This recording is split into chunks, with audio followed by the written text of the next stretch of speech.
Les États insulaires font partie des territoires dont on peut dire qu'ils sont climato-sensibles. Ils sont plus exposés que les territoires continentaux aux impacts du changement climatique, en particulier pour ce qui concerne les îles tropicales. D'une part parce qu'ils subissent des phénomènes climatiques qui sont extrêmes. On peut penser aux cyclones de catégorie 5 avec des vents qui soufflent en rafale jusqu'à des vitesses de 410 km/h, des vagues à la côte qui peuvent atteindre 9 mètres. Ce sont par ailleurs des territoires qui sont touchés par des phénomènes climatiques azonaux. Ils sont atteints par exemple par les houles distantes que produisent les dépressions tempérées.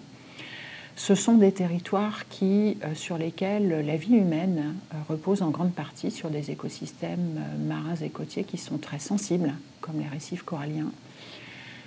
Ce sont des territoires qui peuvent être dévastés sur la totalité de leur surface par les événements extrêmes. Ce sont des territoires sur lesquels la population, les infrastructures critiques, les activités économiques se concentrent dans la zone côtière, qui est fortement exposée au niveau marin extrême, qui est fortement exposée aux submersions chroniques dues à l'élévation graduelle du niveau de la mer. Donc au total, les populations humaines, les écosystèmes, les infrastructures sont sur ces territoires beaucoup plus exposés qu'ailleurs, sans compter que de la crise climatique, on y passe très rapidement à la crise sanitaire, à la crise économique, à la crise sociale, sur un fond de vulnérabilité des populations, des infrastructures, du bâti, qui est extrêmement élevé.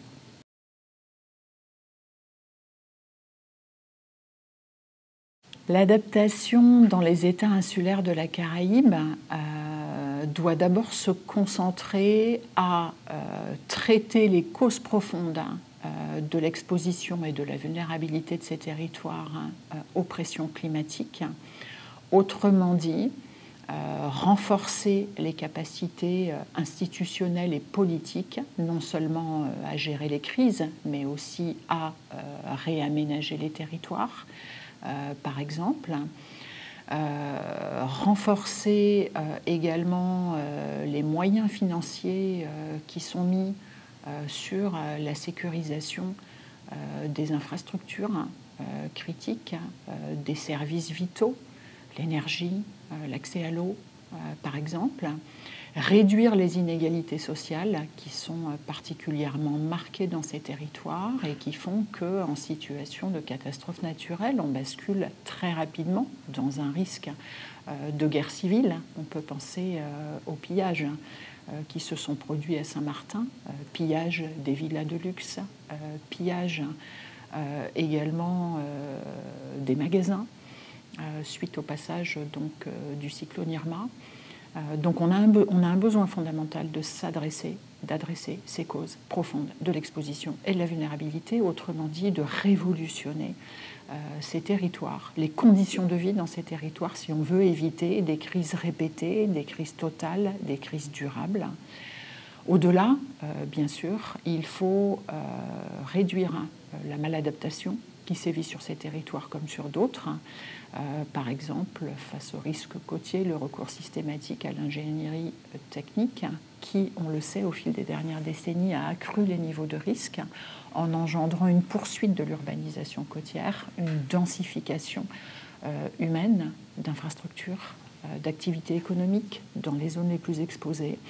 Et puis, il va aussi falloir inventer un futur nouveau et se doter de politiques ambitieuses d'adaptation, donc de passer de l'adaptation incrémentale actuelle, qui est une adaptation business as usual, à une adaptation transformationnelle, par exemple en adoptant une loi sur la relocalisation qui devra servir avec à l'appui des outils réglementaires opérationnels, à opérer ce recul stratégique, donc déconstruire sur le littoral pour sécuriser de manière durable population, infrastructure, activité économique.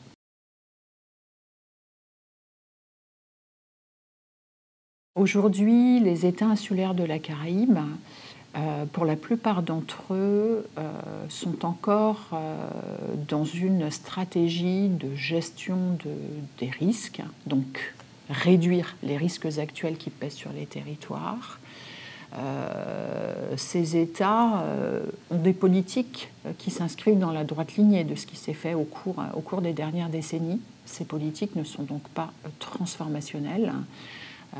Ils accusent donc un retard d'adaptation qui est extrêmement marqué, ce qui veut dire qu'il faut non seulement compenser le retard qui a été pris au cours des dernières décennies, mais ensuite produire des politiques et des actions qui soient à la hauteur des pressions climatiques de demain. Donc il y a vraiment ce double besoin, d'une part de rattraper le retard et d'autre part d'être capable de développer une capacité d'anticipation et donc des approches prospectives qui ne peuvent bien sûr qu'être co-construites avec l'ensemble des parties prenantes concernées.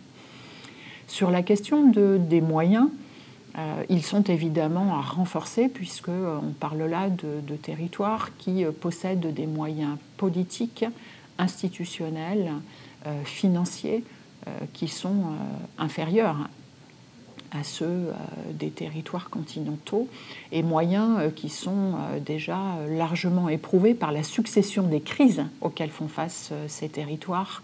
On peut penser aux crises climatiques, mais on peut penser aussi aux crises sanitaires, comme la crise Covid-19, qui épuisent une partie des ressources de ces territoires. Donc on a vraiment besoin de renforcer ces ressources politiques, institutionnelles, financières. C'est absolument fondamental, ce sont des leviers clés.